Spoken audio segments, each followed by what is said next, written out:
అలసిన వానికి ఓరడించు మాటలు. సహోదరుడు భక్తిసింగ్ గారి పరిచర్య నుండి సేకరించిన అనుదిన ధ్యానములు.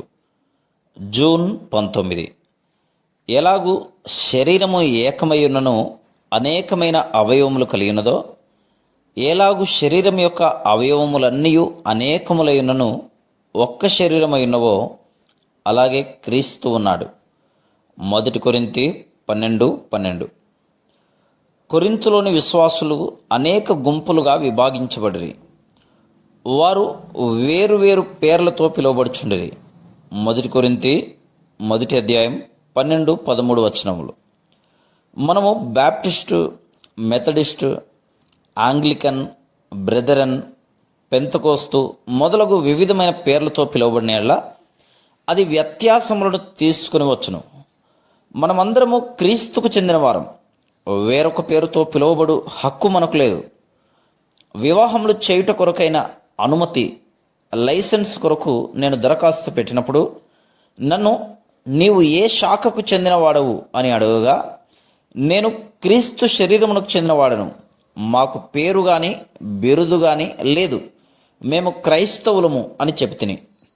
తరువాతి ప్రశ్న, మీకెంతమంది సభ్యులు కలరు?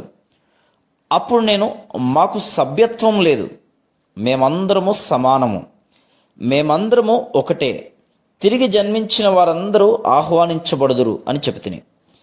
అయితే ఈ ఏకత్వమునది కాపాడబడవలను. హస్త నిక్షేపణ ద్వారా మనమందరము ఒకటే అని, దేవుని దృష్టిలో అందరూ సమానులని సాక్ష్యమిచ్చుదుము. విద్య కానీ, ధనము కానీ, అధికారములు కానీ కలిగి ఉన్న అవి కేవలం దేవుని కృప వలనే.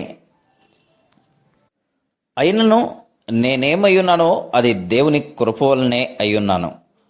మరియు నాకు అనుగ్రహింపబడిన ఆయన కృప నిష్ఫలము కాలేదు, కానీ వారందరికంటే నేను ఎక్కువగా ప్రయాసపడితిని. ప్రయాసపడింది నేను కాను, నాకు తోడై ఉన్న దేవుని కృపయే. 1 కొరింథీ 15:10. అపోస్తలుడైన పౌలు తక్కిన అపోస్తలుల కంటే అత్యధికంగా ప్రయాసపడెను. అది కేవలం దేవుని కృపను బట్టియే. మనలో ఎవరైనాను బోధించుట, ఉపదేశించుట అను వరములు కలిగి ఉన్నలా అది కేవలం దేవుని కృపను బట్టియే. మనం దానికి తగిన వారం కాము. మనము కృప ద్వారా రక్షించబడితిమి. కృప ద్వారానే వివిధ తలాంతులు కలిగి ఉంటిమి. మనం పరలోకమునకు వెళ్ళిన తర్వాత మన నమ్మకత్వమును బట్టి బహుమానములు పొందుదుము, కానీ మన వరములను బట్టి కాదు. ఆరంభకాలపు సంఘములో శత్రువు యూదులలో నుండి మార్పు చెందిన వారికి, అన్యులలో నుండి మార్పు చెందిన వారికి మధ్యలో విభేదములు కలిగించను. అటువంటి వ్యతిరేక భావమును కనపరచుటచే పేతురును కూడా దేవుడు పౌలు చేత గద్దించుటను గలతీ 2:11-14 వచనములలో చూచుదుము. భారతదేశంలో విశ్వాసుల మధ్యలో కూడా ఉన్నత కులం, తక్కువ కులం అను భేదభావములు ఉండుటను మనం కనుగొందుదుము. అదేవిధంగా నిర్ధారణ పొందితేనే కానీ ప్రభు యొక్క పరిశుద్ధ సంస్కారంలో పాలిభాగం పొందకూడదని కొందరు క్రైస్తవులు నమ్ముదురు. తప్పుడు బోధల వలన అట్టి విభేదములు వచ్చును. తిరిగి జన్మించిన వారందరూ ఒకటే, మరియు వారు ఒకటిగానే ఉండవలను. దేవుని ప్రజల మధ్యలో విభేదములు తీసుకుని వచ్చు ఆచారములు, పనులు, కార్యకలాపములలో విశ్వాసులంగా మనం పాలిభాగం పొందుటకు నిరాకరించవలను.